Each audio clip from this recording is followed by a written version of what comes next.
Whatever stage of harping you're at, it's always a great idea to just check in with your foundations.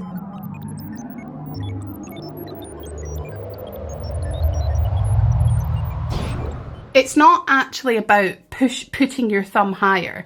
It's actually about other parts of the hand. All that matters at the harp is body and hand position, placing, plucking, bending, and tucking. That's all it is. Whatever level you're at, that's what harping is.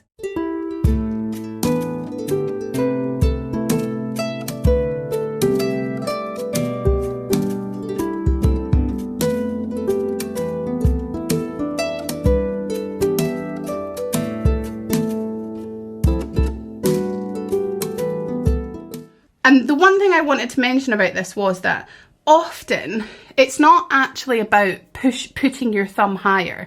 It's actually about other parts of the hand. And I think we can become a little bit, I wouldn't say obsessed, but we can really think about our thumb being high and not actually consider everything else that's going on with our hand. So for example, I could have my hand like this.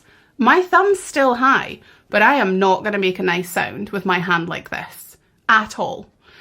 It's really going to be a tinny sound because my fingers are going to pull into the top of my hand here.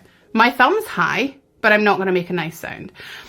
But if you actually think about your hand position, it's much harder to get away with having a low thumb if you have a nice hand and finger position. It is possible, but it's much harder. So just a few tips, rather than thinking about the thumb all the time. The first thing I want you to think about is the palm. So the palm shouldn't be parallel to the strings. If the palm's parallel to the strings, the fingers are going to pull high in the palm and make not the greatest of sounds.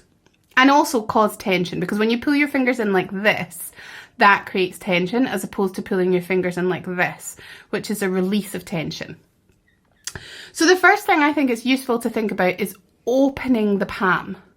So my palm isn't pointing completely to the ground. If I put my palm pointing completely to the ground, it would be like this, and then my fingers wouldn't get to the strings. My palm similarly isn't pointing so that it's flat against the strings. It's kind of halfway between the two.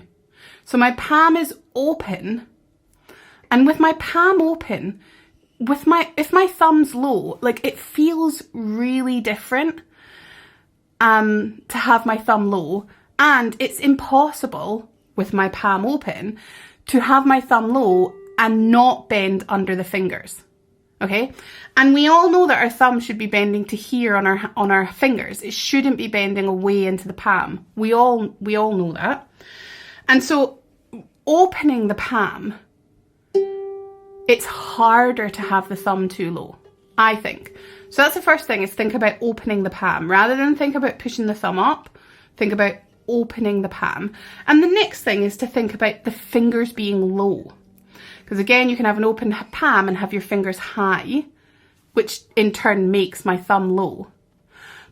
But if I think about my fingers being low and little lights coming out of the top tips, if I've got little lights coming out the tips of my fingers, if I turn them at you guys, it would blind you right now, my lights. I want my lights to be pointing down to the soundboard of my harp, right? So if I imagined little beams coming out of my fingers, they would hit just about here on my harp. They're not pointing straight down. They're not going to hit directly below here. They are pointing slightly over, so they'd probably hit about here-ish. You can't really see. Let me move my hand up. About here-ish on my harp. Okay, so they're coming out of here and hitting here. So fingers low, palm open, and then worry about your thumb being high. If your palm is side on and your fingers are high, it really doesn't matter what your thumb's doing.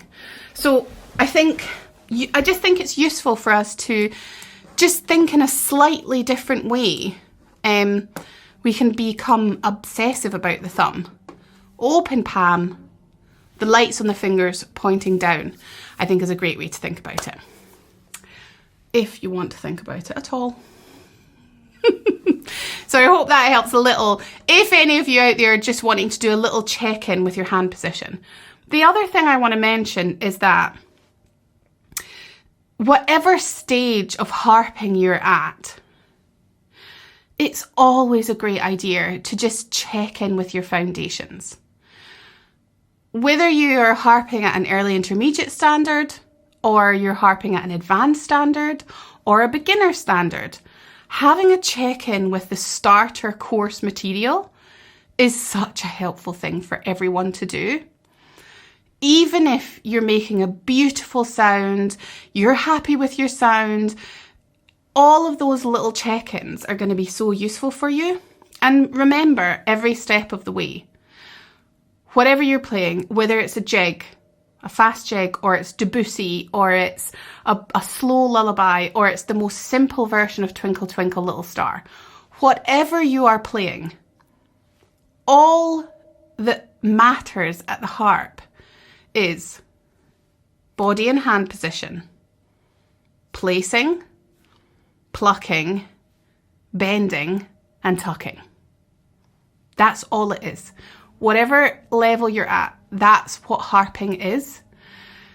And so that's what you should be reviewing all the time, is those steps added together will get you to a beautiful rendition of Twinkle Twinkle, a stunning Debussy's Arabesque, a super fast Monahan's jig. All of these things, all they are is good hand and body position, placing, plucking, bending the thumb, and good tucking technique.